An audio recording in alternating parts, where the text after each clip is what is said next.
Hello and welcome to Animal Park. I'm Ben Fogle, and today I'm out in Kenya with some of the Longleat keepers, and we're going to be going out into the bush to see some of the animals they care for out in the wild. And from Wiltshire, I'm Kate Humble. Now, while Ben is sunning himself in Kenya, I'm going to bring you all the latest stories from Longleat House and the safari park. Here's what's coming up on today's programme. I'm tracking rhino with the keepers in Kenya, but who's hunting who?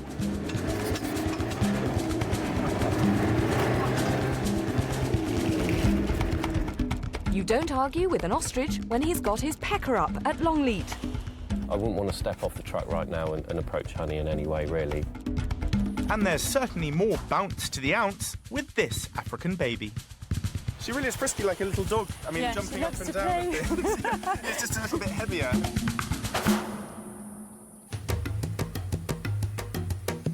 And we're going to start out in Africa, where the keepers from Longleat have arrived in central Kenya. Most of the animals back in Wiltshire come from Africa, and the keepers are here both to study them in the wild and to support the work of a charity called the Tusk Trust, which is devoted to saving Africa's endangered species. Keith Harris, Longleat. Keith, how do you do? Keith Harris is head warden of the safari park. I've worked with these type of animals for 30 years now, and to come here and see it's something in your heart a little bit. It just grows up with you. And it's so important that we help save these animals. While the Tusk Trust works to conserve animals in the wild, Longleat plays its part by raising endangered species in captivity and perpetuating their genes through international breeding programs. Keepers Andy Hayton and Mark Ty, who've come out to Africa, also want to spread the word. We've got to let people know. Longleat and other collections are there to let people know what's going on out here. You know, our animals are kind of ambassadors for these guys. You hear about conservation all the time, and I just thought it would be a really fantastic experience to actually come out, maybe be involved and actually see where the money goes. One species that the safari park have helped to conserve is the southern white rhino. They were once slaughtered on such a wide scale that there were only a few hundred left. But through conservation, their numbers have now recovered to over 10,000. Unfortunately, a single rhino horn can still fetch as much as $3,000 on the black market. So protected conservancies like Lewa in Kenya are vital.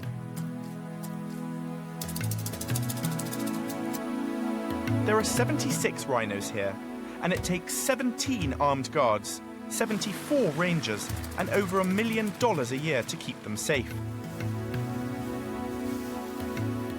In most of Kenya, white rhino have been completely wiped out.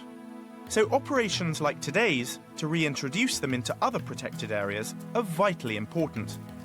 The Longleat keepers are here to help.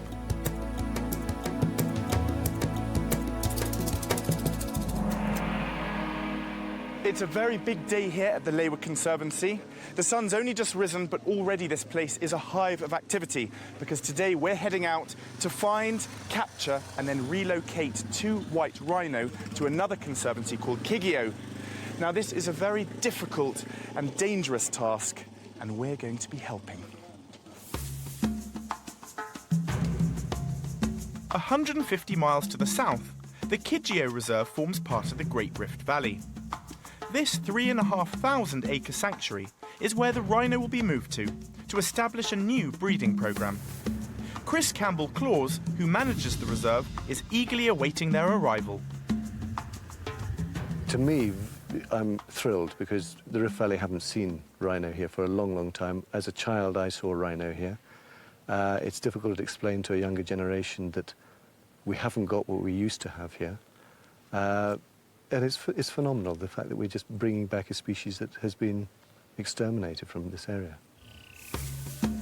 With so much at stake, today's operation has been carefully planned. Back at the Lewa Reserve, Richard Moller, the Security and Wildlife Coordinator, is leading the capture team. It's absolutely vital that it goes right. We're dealing with an endangered animal, and there's absolutely no shortcuts at all. Everything has got to be done right. If there's any potential danger to that animal, we call it off and think again. Catching wild rhino out in the bush is a very large-scale exercise. Including the keepers from Longleat and armed trackers, there are over 30 of us involved in the attempt to catch and load 2 animals into specially made containers for the journey south. They can be a potentially very dangerous animal.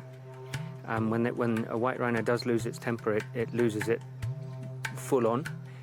You've got the potential of being tossed, and with horn that can be anything up to 2.5+ feet, you're obviously in big trouble.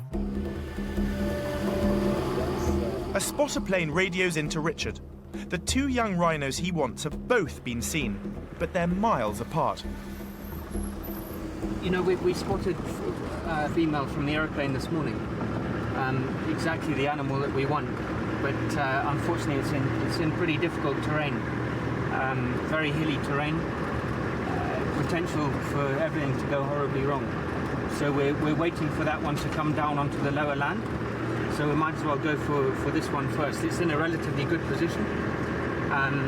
It's quite close to the swamp, which is a bit of a worry. Again, there's a lot of potential risks. One serious danger is that the young male is in a group, which includes a dominant animal. This could mean big trouble. Encroaching on his territory could provoke a charge in seconds. Richard and vet Francis Gakunga from Kenya's Wildlife Service need to get amongst the rhino and sedate the one they want using a dart rifle. But simply preparing the sedative can be a lethal job. Just 1 milligram of this drug is enough to kill a human being, so the best thing is to be as wary as possible. Even as you don't even want it to spill anywhere near on the skin or somewhere. With all firearms, you always stay behind the person with the firearm. There's always potential for an accident to happen, and you don't want to be in front. That dart is as lethal as a bullet. They're literally just 150 yards just up here, you can see them. And we'll just bimble in there quite slowly and hope that we don't spook them. So just how do you catch a 2-ton rhino without getting hurt? Safety-wise, you're dealing with a potentially dangerous animal that you know can definitely kill a human very easily. You stay in the car, and only once the animal is down and stabilised can people actually come and get involved in the reviving and putting into the crate. The Longleat keepers and I are standing by with the loading team, but our camera crew is in the front line.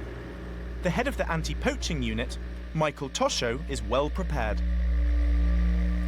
Now, I have with me here, this rifle is .458, and the bullet is as big as this, more powerful. It's good for big animals like rhinos, elephants, and buffaloes. In case of any risk, I will take the necessary precaution. Rhinos have poor eyesight, but they hear very well. The group are aware of our car, but so far they don't feel threatened by it. Francis has a clear shot.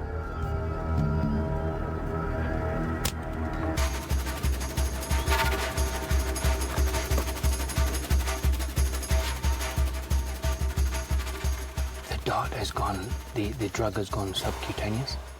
You can see the plunger in the dart has released the drug, but the needle is still sticking out by approximately half of the length of that needle, which suggests that it's subcutaneous rather than intramuscular. It means that the drug will take a lot longer to take effect.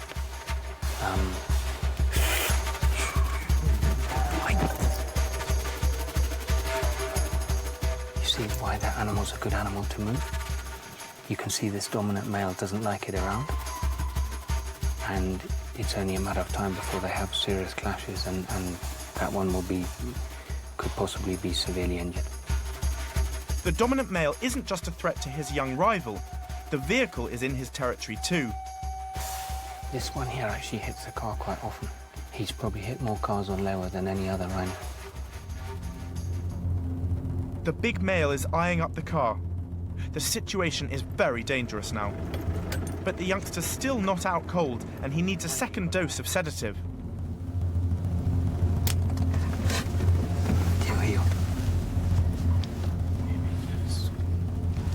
We're just going this side, so, you know, you've got the swamp over here.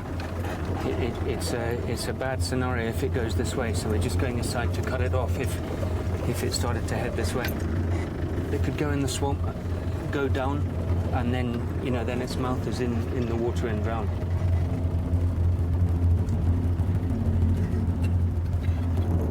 Yeah, he now wants to have a go at us. Are we in trouble? Possibly, yeah.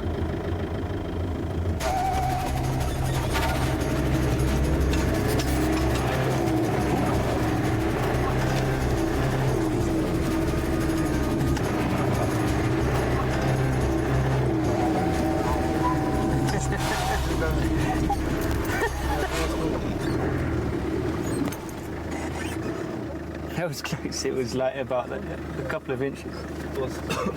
I've never been so scared in my life. To everyone's relief, the male abandons the challenge, and the backup team sees the group off. Meanwhile, the youngster is looking very unsteady on his feet. He's stepping as if he's had quite a few beers.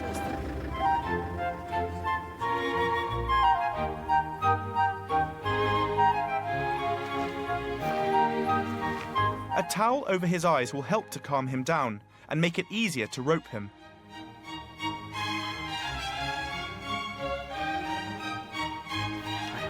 But even semi-sedated, he just keeps on going. It's time to move in. He can't be allowed to get away now. He'd almost certainly plunge into the swamp and drown. It's a tug of war to save him from himself, and it takes 12 men to stop him. We'll be back later to see what happens.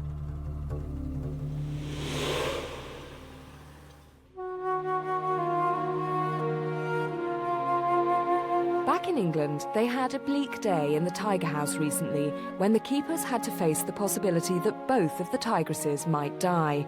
Safari Park vet Duncan Williams had removed a tumour from Shandy only a few months before, but unfortunately the cancer had come back. The mammary growth is it's as big as it was before. It's ulcerated again. To spare her from any more pain, Shandy had to be put to sleep. Kadu nearly died the last time she had a general anaesthetic, but Duncan had to risk it again to operate on her infected ingrowing claws. She survived, thank goodness, and keepers Bob Trollope and Brian Kent think they know why. This time we've done it slightly different. Yeah. She wasn't given so much of the drug, so she wasn't as deep as she was previously. Yeah.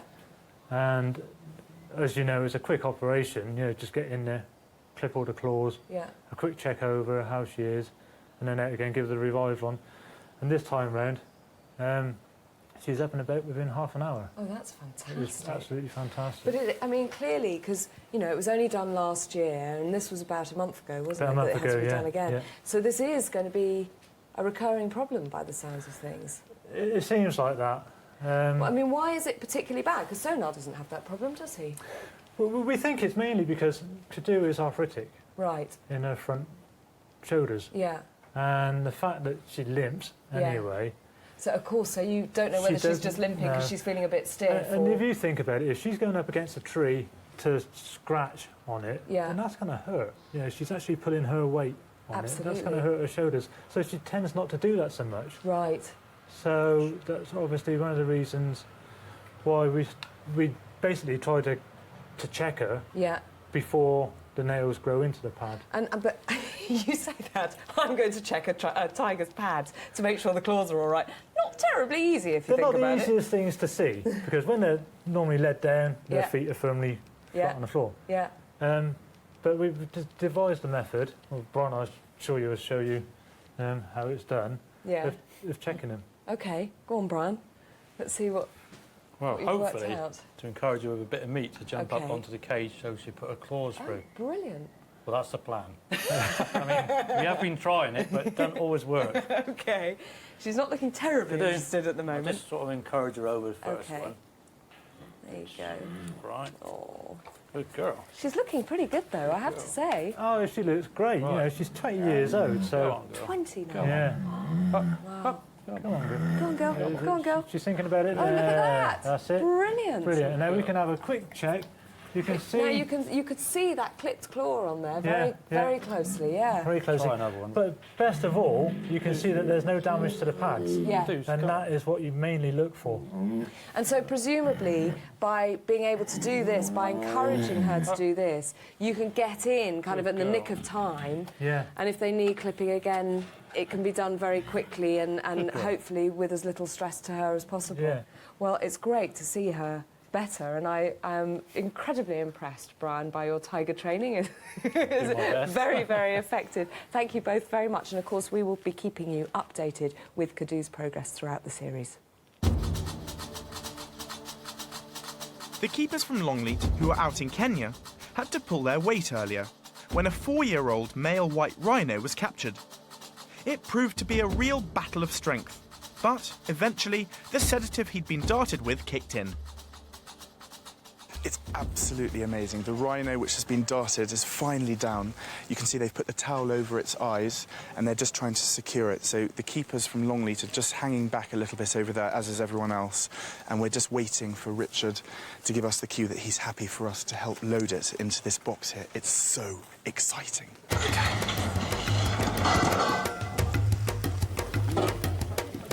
Now what they're doing now is they're pouring water onto the back of the rhino because it's very dangerous that it could start to overheat. So that's to try and keep the body temperature down as low as possible before they get it into the crate and can then bring it round again.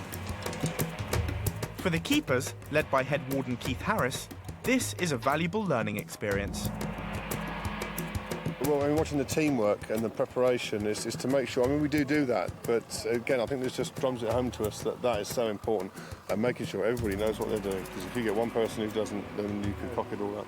And presumably for the keepers who are out here, it's a fascinating thing to watch, but they can take back the experience they've had to your visitors and just for themselves. Yeah, I think it's invaluable just to be able to see this. I mean, personally, I've been lucky enough to see it before, but these guys haven't. So to go back, and it's when you're teaching other staff back at Longleat, you know, at least you can say, hey, hang on, I've done it. Yeah, I know what I'm talking about. The Lewa team have relocated dozens of rhino before, and they know that the safest way to get him into the crate is to help him to walk in himself, guided by ropes. But that means reviving the 2-ton animal, and he may wake up feeling very confused and angry. If he panics at that point, he'll be extremely dangerous. What are you? You guys on this one? Yeah? Are the guys on this one? Yeah? But you guys, we don't want to pull on this. Okay. This is to be left loose. Okay. Just let it go in. Okay. If it starts to back out, yes, then this is used as a steering. Okay, so we're just steering rather than... Yeah. What they've done is they've attached a rope to a vehicle on the other side of this box, which they're going to start pulling the rhino through. And we're literally here in case it starts coming out this way to make sure it doesn't injure itself as it goes into the box. Can we get some of the Longleat guys on the ropes? Yeah. I can't believe they're about to bring this animal around, and it's still outside the box.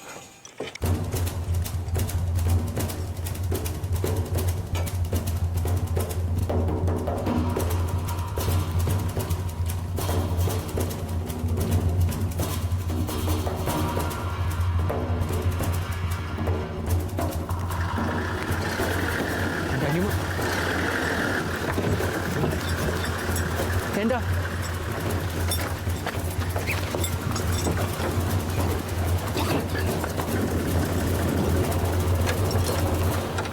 have to say my heart is pounding away. I didn't realise it would come around so quickly, and the amount of force we had to, put against it to get it in there is just amazing. This is, one of the most dangerous animals in Africa, and we've seemed so far to have got it successfully in the box. This really was an exciting moment. For Chris Campbell-Claus, the manager of Kidgeo Reserve, who are taking the rhino, it's a momentous occasion. So, Chris, obviously this is your first sight of a rhino that's going to be moving to your conservancy. What are your thoughts? Well, it's fantastic. Absolutely fantastic, because the last time rhino would have been in the Rift Valley would have been 40 or 50 years ago. So it's incredible that this is coming to us after all this time. Yeah. The rhino will be monitored very carefully. Capture stress, also known as capture myopathy, can be a serious problem. Yes, you know, it's been given a drug, nolofin, which assists in breathing, respiration. But whatever happens, that animal will now go into the shade and will be closely monitored until we get the other one. For the keepers from Longleat, and especially Tim Yeo, it's been quite an experience. To see them living in their natural environment and to have been involved with the capture of one of these rhino and seeing how all that is put together has been incredible. And it certainly will help me when we're doing work with rhino at Longleat, even though we haven't got the vast areas here which you know the capturing teams are operating in. We still see techniques here that will help us greatly. So now it's time to get this crate on the back of the truck, and that's one rhino down, but we still have a second one to find, and this time it's going to be on much more difficult and dangerous terrain. There's danger afoot back at Longleat.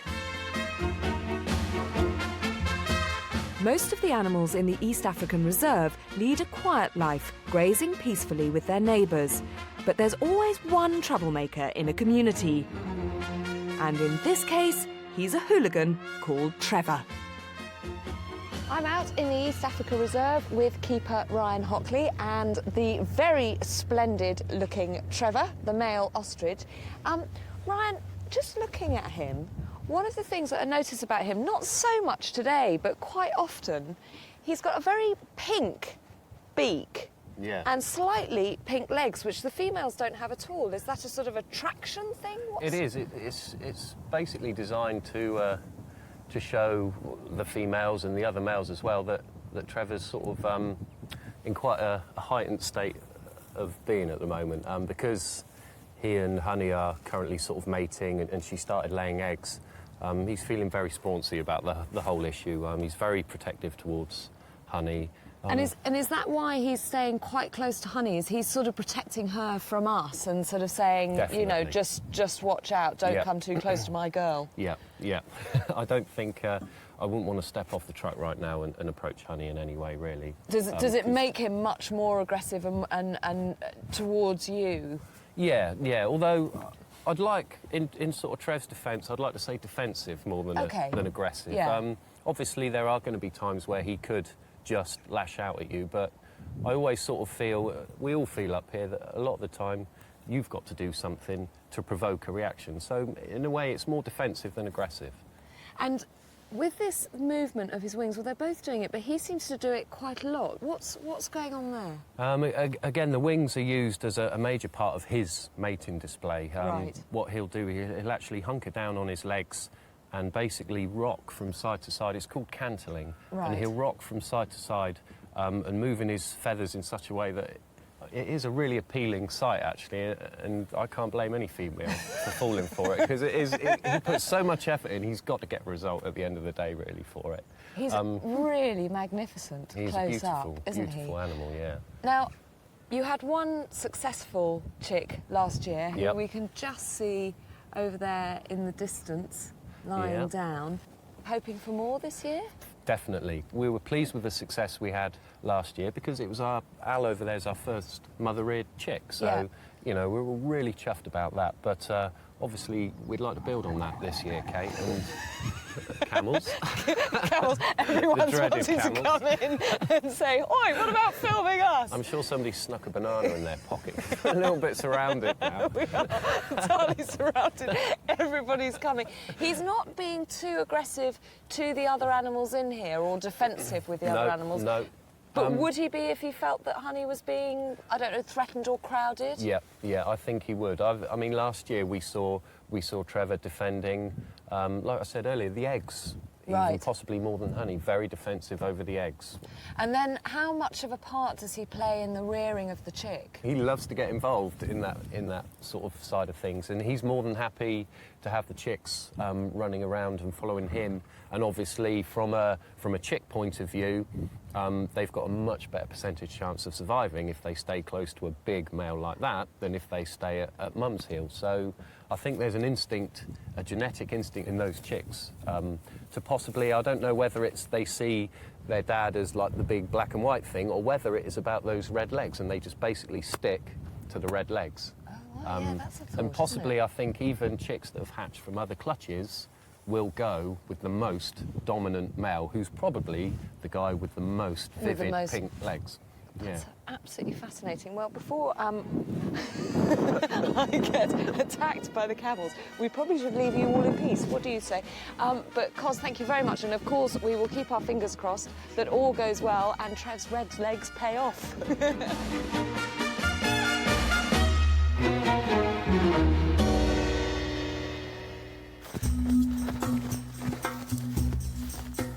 Out in Kenya again, the trackers are looking for a female rhino to join the male we helped to capture earlier. But in the meantime, I'm going to meet a rather special animal. I'm with David Parkinson, who's Deputy Director here at Lewa, and he's come to introduce me to Tula, a baby black rhino. Now, joining us are Sarah Watson, who works for the Tusk Trust, who have a close affiliation here with Lewa, and Kisea, who looks after this very frisky young rhino. So I suppose the first question is, how on earth did she end up here? Good question, Ben. Tula is, in fact, our second baby rhino that we're hand-rearing. Right. Both of the same mother, who unfortunately is partially blind. Mwingo is about 15 years old, Okay. has already given birth to 4 children, and unfortunately, 2 of them, because she can't see them, she loses them, and Right. they're easily predated. She is very frisky. Does she want some food by any chance? Yes. And is that can I help with that? In fact? So you nasaidia mambo ya maziwa? Ndio mimi napea maziwa. Okay. So shall I Kila masaa 3 kwa siku, mara 5 kwa siku. Okay. So basically, there is a giant bottle here, is there? Yeah, this is her. And she's still, how often is she fed? Pea mizi mara ngapi? Ni tano? Mara 5. Yeah, 5 times a day. So do I just hold the bottle? Yeah, do you hold want some of that? She'll smell it. Oh, look, that's a calm rhino.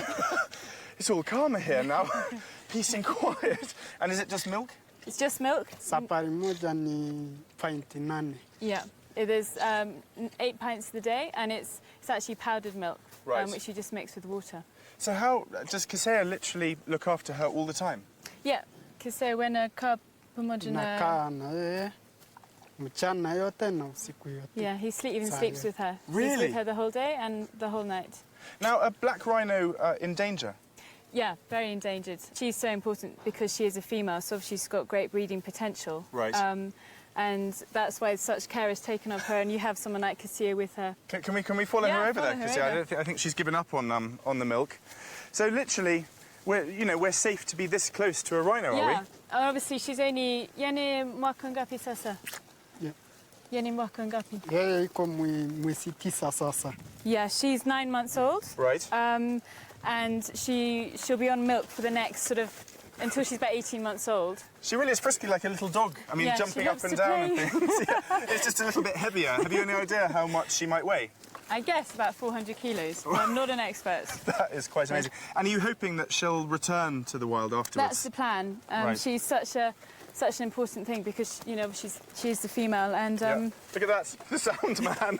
The sound man got caught by the rhino almost. So you do hope that she will get One back day, there? when she's about 2 or 3 years old, then she'll be returned to the wild. Right. Well, I think we should leave Kisea and Tula to run around. Guys, thank you very much. Pleasure. What a treat. You still want to play, don't you? Earlier today, we caught an older white rhino here, a 4-year-old male, and he'll be moving later on to another reserve at Kidgio as part of a programme to repopulate areas where rhinos have been wiped out by poaching. Rhinos attract tourists, so the income that they'll generate for the local community will give them a greater value than their horns. But Kidgio needs a female as well so that the pair can breed. Lewa's head of security, Richard Moller, and his team of trackers have found one. But she's in very difficult terrain. We're on the hunt. There's some guys that have got it visual just down in this valley. Now, you can see that it's a potentially very dangerous place to dart. Because of the undulating terrain, like just over the brow of this hill, there's actually some cliffs. So if it was to run in that direction and then become drowsy and uncompass mentis, it will have the potential to, trip up, fall down a steep valley, break its neck, get caught in a tree. There's just too many things that can go wrong. With so much at stake, Richard and Francis Gakunga, the wildlife vet, need to approach very carefully. And this time they won't even have the protection of the car. We found it down here. It's not in a brilliant place, but we're just going on foot and just have a closer look and make a decision. What do we do if she charges the car? Reverse, flat out. See you in a bit. When you're following a white rhino, the smell, the direction of the wind is vital. Its eyesight is pretty poor. Its hearing is relatively good, especially when you're close enough to dart it. But it's the smell that's vital.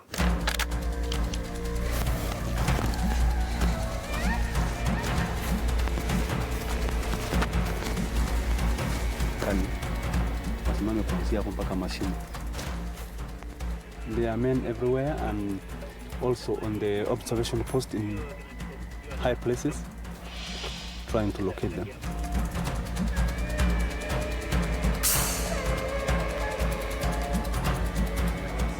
It's definitely some adrenaline. It's a real buzz, but at the same time there is a scary element. It's not just rhino they have to worry about. There are lions in the long grass too, so they need to keep their eyes peeled. I think it's vitally important to keep your eye on that animal at all times. So if it is going to come at you, you've got a forewarning. If you're looking at the ground for a spore or whatever, you're straight away at a split-second disadvantage. It's an exhilarating feeling. There's no doubt about that.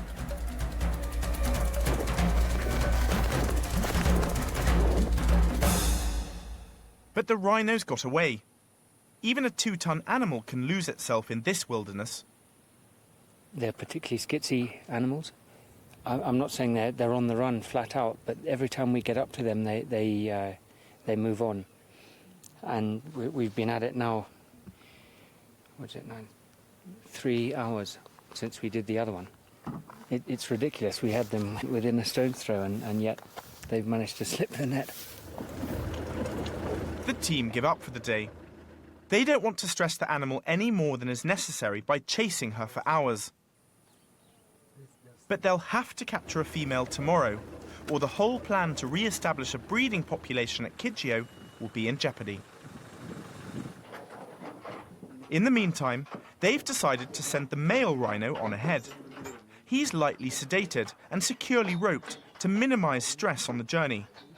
But some rhinos react badly and play up. Really angry rhinos have even been known to knock their own horns off. So when this one starts using his as a battering ram, we know we're in for big trouble.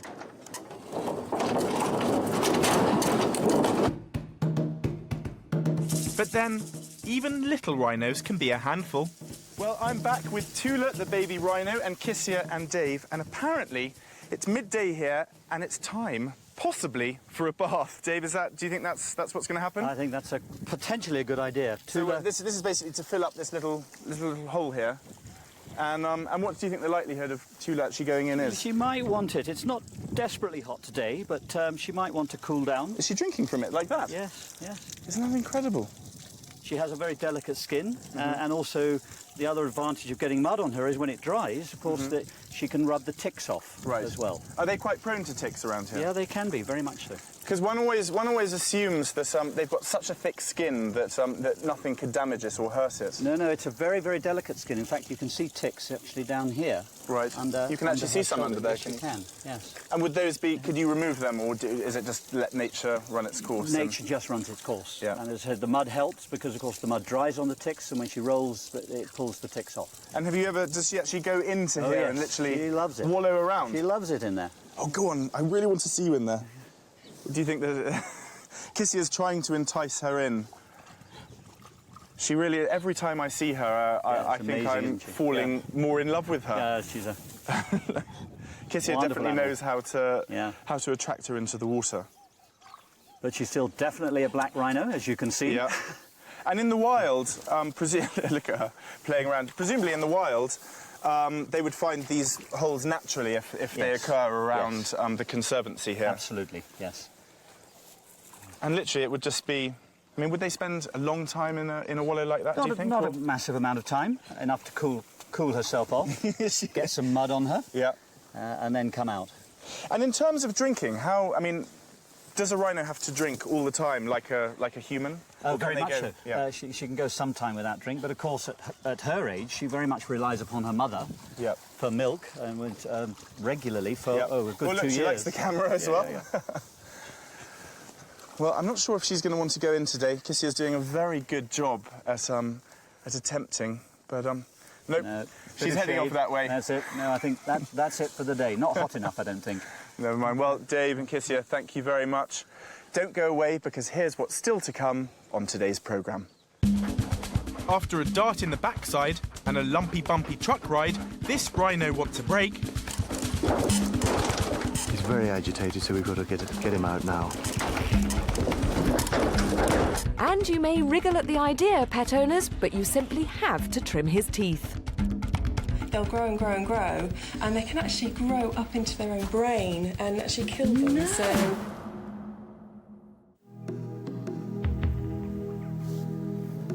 Up in Lion Country, keepers Bob Trollope and John Stickley are checking on the latest arrivals to Mafui's Pride, Stumpy and Nala.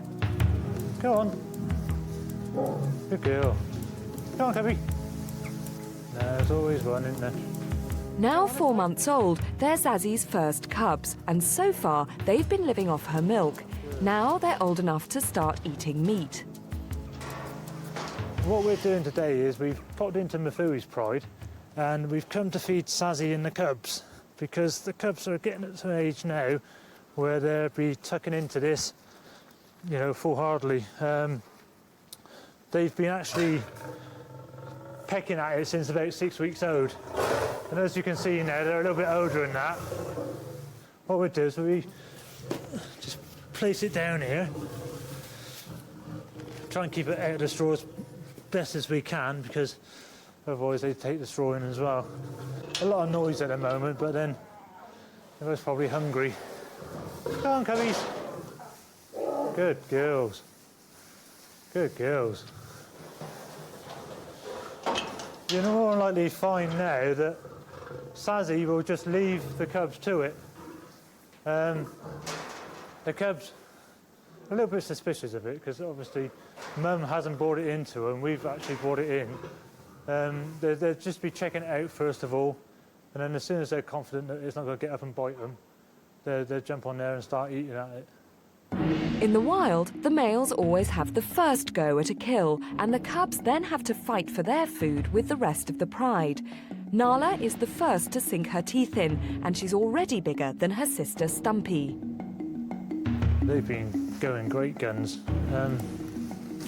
There's one slightly bigger than the other one, but then you would get that in a litter. You can't all have them the same size. One is going to be a little bit stronger, one is going to be much more dominant.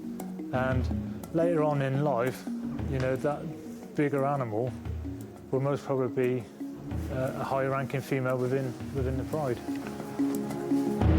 Meat is a vital element in the diet of growing cubs because of all the nutrients it contains. As adults, they'll eat nothing else. Lions are carnivores. At this age, they're also going to be going back to Mum to take a drink from her. In a few months' time, she will dry up completely and they will be totally dependent on the meat. Mum's just taken a little bit off. Mum's ever so good, you know. From the day they're born, we're basically going to feed Mum as per normal, and they will watch her from an early age, see why she's going up to the meat, and learn from her from day one. They're becoming little lions as such. Every day you see them, they're practicing on each other, fighting and hunting techniques. Basically trying to knock each other off. They play with Mum, and that's all to do with learning the process of fending for themselves. And it's a marvellous thing to watch. You can just see there now that the little cubby's dug the claws in, and that's gripping hold of the kill, so it doesn't get away.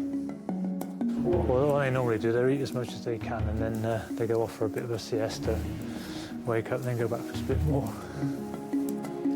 Zazie will continue to feed and teach the cubs until they're big enough to stand on their own 4 feet and face the world.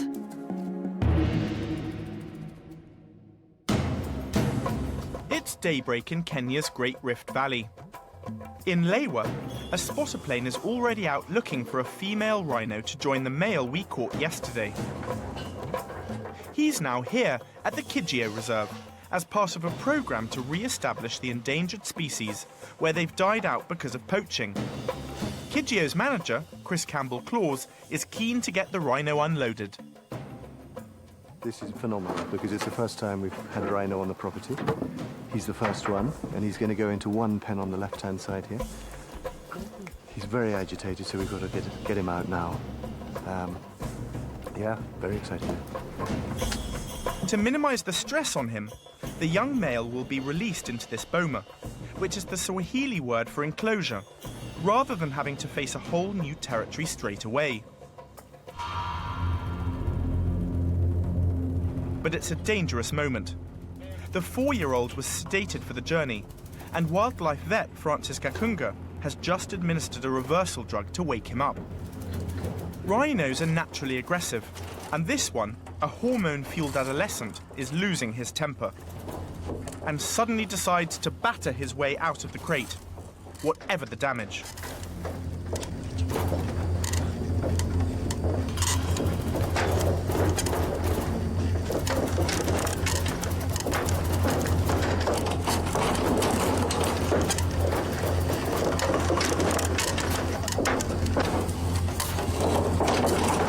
Here he comes.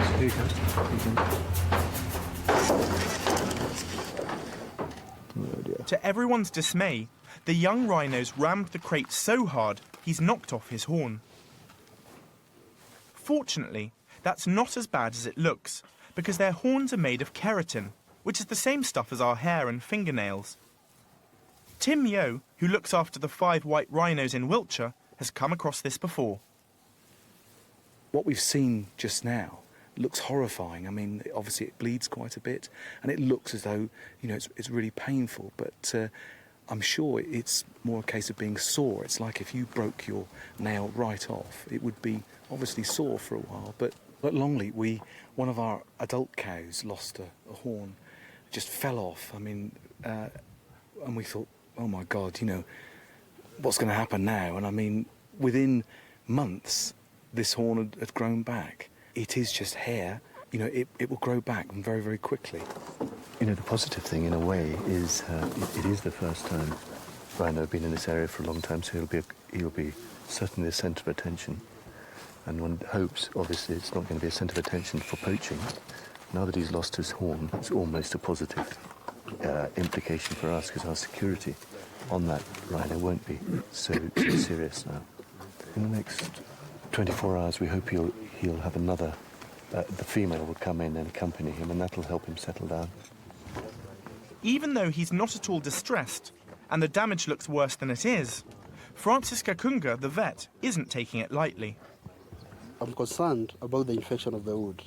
So I would like the animal to be monitored every other day and report the progress will be given to me, so that I can know the best way to handle the wood. But from experience, most of the wood of the horn heal very fast, and the horn starts growing.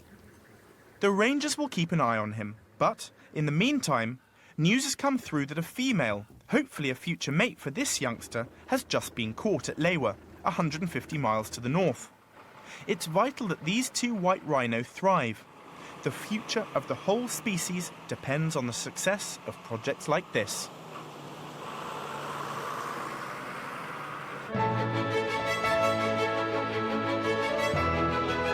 Since some of the keepers are half a world away in Africa, I thought I'd help out with some of the daily chores back at Longleat. I've come up to Pet's Corner because it's MOT time, not for cars, obviously, but for animals, and I'm here with Julie Cutting. Hello, Julie. Hi, Kate. Who are we MOTing today? We're MOTing Daff and Dill, who are two adorable little rats. Let me get this one out for you. Beautiful. Do you know which one's which? Let me have a look at their bellies. Look, they've got different markings underneath. This one's Daff. And this one's Dill. Very clever, because they look absolutely identical. They do. Now, is this an important thing to do with all the animals here at Pet's Corner? It is, really. To be honest, we've got the animals out all of the time, like you would at home.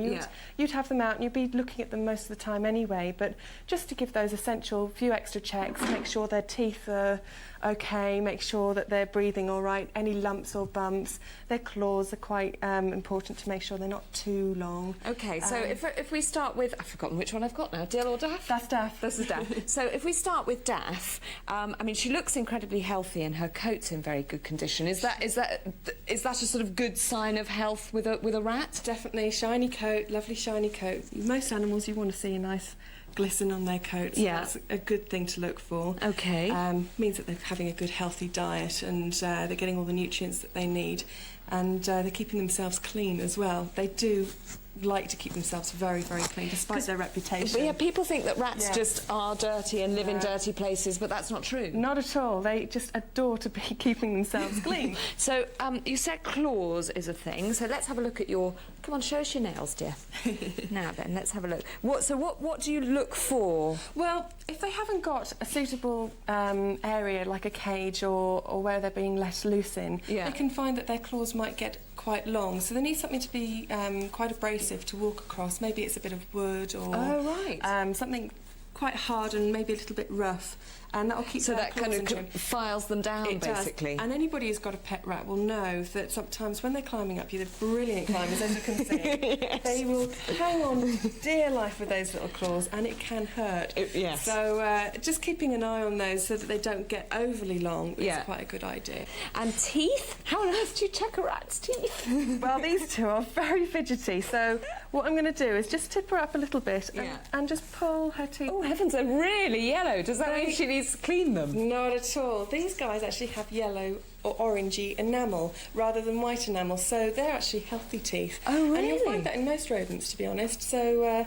not a problem with those at all. Another really, really essential thing to look for in these guys, and it's one of the major factors of why rats in the wild will die, is because their teeth will grow, and if it's not wearing away at their other teeth, they'll grow and grow and grow, and they can actually grow up into their own brain and actually kill them. No. So it's quite essential to make sure that they're straight and they're growing in the right direction, otherwise you need to get them clipped. Now we do that ourselves when we're able to clip any teeth that are too long, but recommend very much going to the vet and having that done. And getting that done. You don't want to cut them too short, and you don't want to cut their lips either. And again, does diet help with that? If they're given certain foods, does that help keep teeth in good nick? Definitely, and actually there's a lot of products on the market where you can buy little wooden flavoured things, and it's for all sorts of rodents and rabbits as well. Yeah. And they'll gnaw on those and keep their teeth in good condition. Look at you.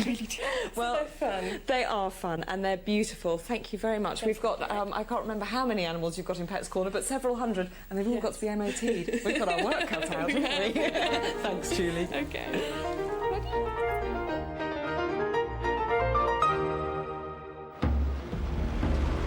The female rhino caught at Lewa in Kenya is on her way to the Kijio Reserve to join the 4-year-old male, which the Longleat keepers helped to catch. They're keeping a close eye on the wound where he knocked his horn off. And Chris Campbell-Claus, who manages the reserve, has decided to spray it. It's an antibiotic I'm going to try and spray on that wound, but as much as anything as well, it's an insect repellent. So I'm just going to stop flies landing on that open wound at the moment. If we can do it, all the better. A ranger tries to lure the rhino with a snack. So if Patrick can bring him in close. I might be able to spray this onto his nose. At least his horn will grow back by the time he's a full-grown adult. And he won't have a problem in the meantime, because there aren't any other bulls at Kidgeo he might need to fight with. You see, the blood's beginning to clot, so again, it's going to be dry by tomorrow morning, and then we probably won't have a problem with flies too much. Patrick, what I'll do, I think I'll leave this with you. Yeah.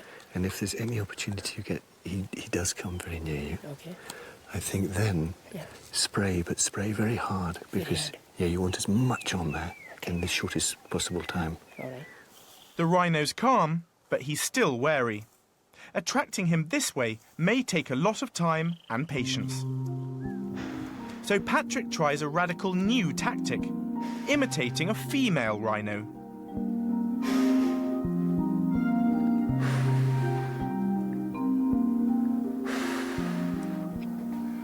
So I'm trying to make that noise just to make him at least aware that there's maybe something different next to him, maybe like a rhino or something like that, accompany or make him feel comfortable, that he's not lonely. Like if I keep doing again and again, sometimes he has to respond. So at least he does it after I do, he responds. Perhaps he just doesn't fancy Patrick. But fortunately, the real female has just arrived.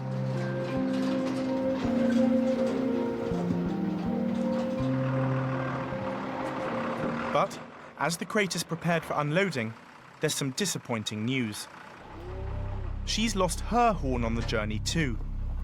Charlie Mayhew from the Tusk Trust, the charity that helped to sponsor this conservation programme, came down from Lewa with her.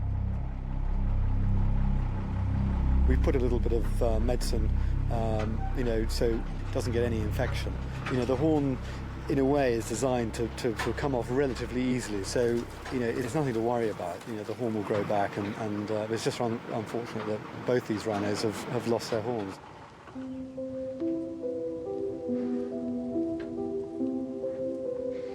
I mean, she's so much calmer than the first rhino. Fantastic, she went straight to the water. She's had a drink already. Very settled. The perfect introduction into the boma, that was. The female is around 3 years old, and she's an adolescent too.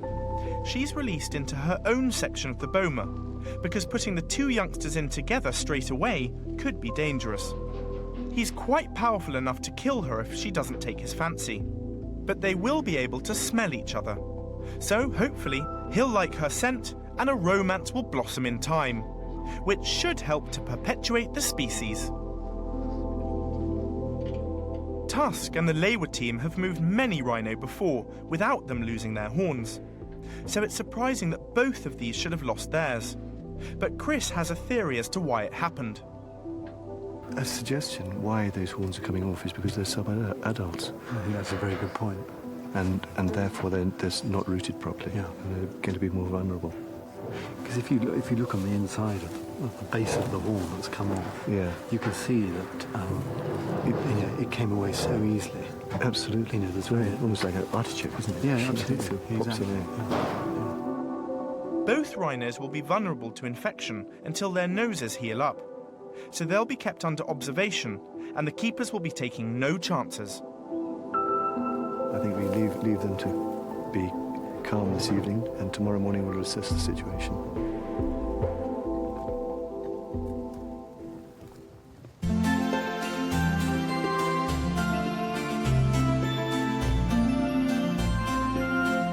We left the rhinos too, to go off and film lots of other wonderful animals that we'll be showing you more of in future programmes.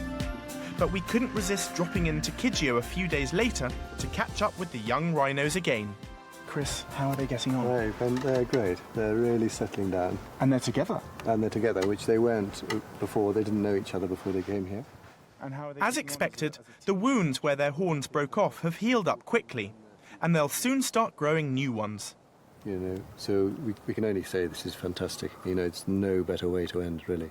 Absolutely, and presumably the larger one is the male and the slightly smaller is the female. Yeah, the male is 4.5 years old and the female is about 3.5 years old. And how long till kind of mating age? The male not until he's nearly 7 and the female maybe 5, so it'll be a couple of years yet. Right. Yeah. But hopefully there will at some stage in the next few years be a pitter-patter of even more rhino feet here. We hope, don't we? Yeah, absolutely. Now, Patrick, I know that you've been looking after them and you're going to be keeping a close eye on them, aren't you? That's right. How do you feel about having 2 rhino here? Actually, I feel very happy. It's something new to us, and actually, I'm very happy about it because now we have the 2 rhinos here. So I'm happy spending the time with them here, feeding and seeing how they're doing. Have you sort of bonded with them? Do they recognise you? Yeah, they recognize me because sometimes I can try to imitate them. How can you do that now? Like.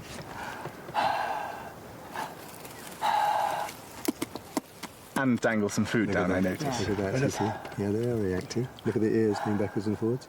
Oh, that's how you can tell. Yeah, how do you do it? Can I try? Yeah, you can try. So you, have some food. I'll take some food as well, see if they want it. So I go...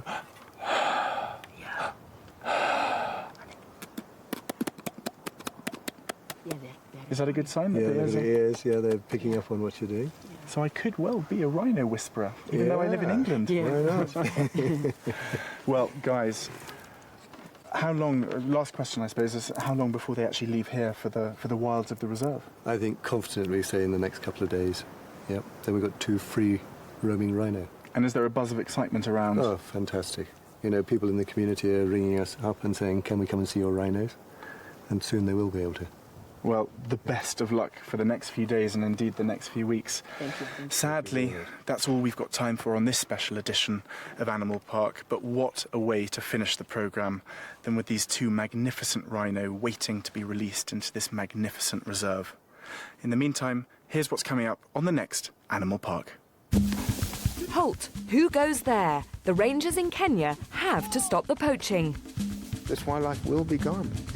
It really will be gone, unless somebody in the world does something about it. The Longleat lions need a flu jab, but they don't like to take their medicine. That's a good shot from Brian. That was a very good shot. And why on earth would a giraffe in the wilds of Africa behave like this? That's all in the next Animal Park.